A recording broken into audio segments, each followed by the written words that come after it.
Welcome once again to Lehto's Law. Here's Steve Lehto. Interesting story out of California. It demonstrates how laws can vary wildly from state to state, or vary widely from state to state. Take your pick. But a state senator there has introduced a new bill to address car break-ins. Car break-ins. Now, you'd think, well, it's got to be illegal to break into a car, right? Well, yeah, it is. But it turns out that under the current California law, it was harder to get a conviction on somebody who broke into your car, but it might get easier in the future with this new law, okay? So this is from NBCBayArea.com. Christy Smith wrote it. A state senator announced a new bill recently aimed at addressing car break-ins. Again, it is illegal to do so, but they're going to make it easier to get a conviction, what they're trying to do. He says, we know that we have an auto break-in big problem in San Francisco for a long time. Big problem, long time.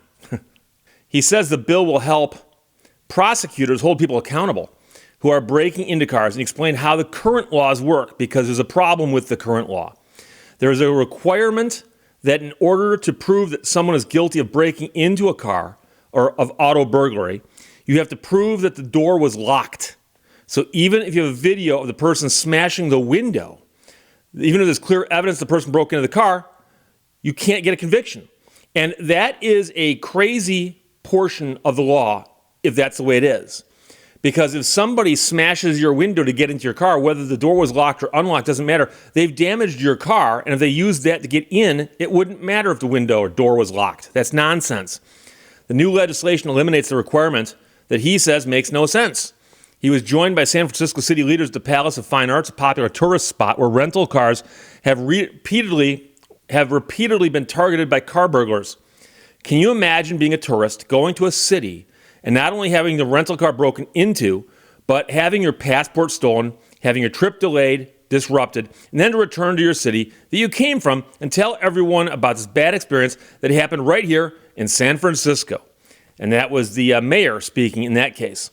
Now, under current laws, supporters say that cases often don't proceed because people don't recall if they locked the doors or the victims are out of town.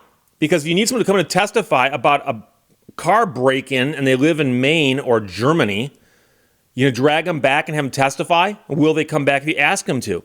So this is something that people have to prove to get an auto burglary conviction currently.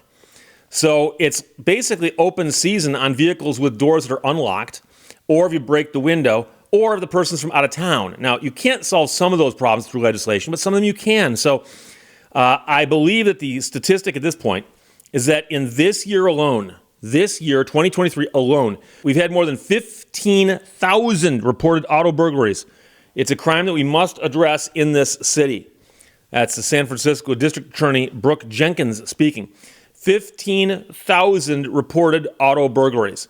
And the scary part is, they didn't catch all of those people. They probably caught only a portion of them. And the portion they caught, some they couldn't prosecute because they can't prove that the door was locked. So data shows a 10% reduction so far this year compared to the same time last year. But for residents or visitors who had their windows smashed out, it's a real problem. And that is, of course, the issue. So it turns out that under the law, as it was written, to get a conviction for someone who is burglarizing your car, you must prove that your door was locked. And if your door wasn't locked, it's basically saying, oh, well, that's not auto burglary. Now, it might be a lesser thing, but the idea that people can walk around, go up to a car, open the door, poke around in there, just because the door wasn't locked doesn't mean they had permission to do that. And it's kind of like, and I'm going to draw the analogy that everyone else has already made in the comments 5,000 times, that if I left the front door to my house unlocked, does that mean you can walk in and poke around? Of course not. Of course not. Now, I can tell you, I've known many people in California. I went to law school in Los Angeles, right? And so there was a woman in my law school class who sat in front of me and occasionally wore cowboy boots with spurs to class. Hey, Teddy, how you doing? And she had a Jeep. She had a Jeep Wrangler. And I remember one day I was walking out of the building with her. We were going to lunch or something.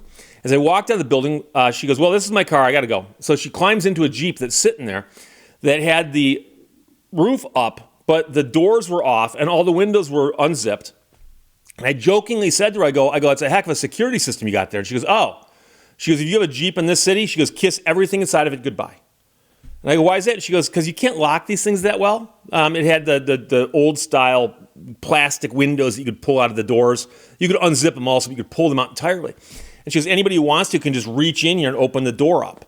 Or they can just reach in here, just stick their hand through the plastic and grab anything they see. And there's not a lot of places to hide stuff inside a Jeep Wrangler. So as a result of that, she goes, anything you leave in the Jeep, you can just kiss it goodbye. Just kiss it goodbye. It's gone. And my brother, for a while in California, had a convertible. And we'd go places, and he'd go, Steve, don't lock your door. And I go, why not? He goes, I'm scared that if I lock the door, someone's going to come by, want to break in, and go, oh, instead of smashing the window, making all that noise, I'll just slice the roof open. And I can reach in that way and unlock the door and then get in there. And so, the idea that you should do everything you can to protect your stuff, absolutely. And if you don't lock your doors, you don't roll your windows up, you leave stuff in plain sight, yeah, you're tempting people. You're tempting people. But that still doesn't mean it's your fault. And so the notion that they can only prosecute if they can get someone to come up on the stand and testify and say, yes, I know for a fact I locked that door. Because if you can't get on the stand and say that, but you can testify and say, yes, I closed the door, I probably locked it, I'm not sure, but somebody came by and smashed the window out with a brick and stole all my stuff. Well, but if you can't swear that you locked the door, we're not going to prosecute. That would be a very, very gross oversight in the law. So they're going to fix that, at least they're trying to. I'm not sure who's going to object to this, but somebody's bound to this. Always somebody on some other side of a problem. Who could be against that? It turns out it's like, the auto glass industry or something, because they like all those windows being smashed out. I don't know. Somebody out there is going to be opposed to this, and who knows. But as of right now, the bill is working its way through up on Capitol Hill, and I don't know if there's actually a Capitol Hill in Sacramento or not with respect to an actual physical geographical hill. But you know how that works. So we'll see what happens, but that is a very large loophole in the law that they're attempting to remedy right now. So State Senator Scott Wiener has introduced a new bill to address car break-ins in California, specifically to amend the law to where you can get a conviction even if you can't get a witness to swear that the door was locked before the car was broken into. From NBCBayArea.com, Christy Smith wrote that, and a whole bunch of people sent it to me. Thanks a lot. Questions or comments, put them below. Let's talk to you later. Bye-bye. Thank you for watching Lehto's Law. Sorry, I just saw your text from last night. You guys still at the restaurant?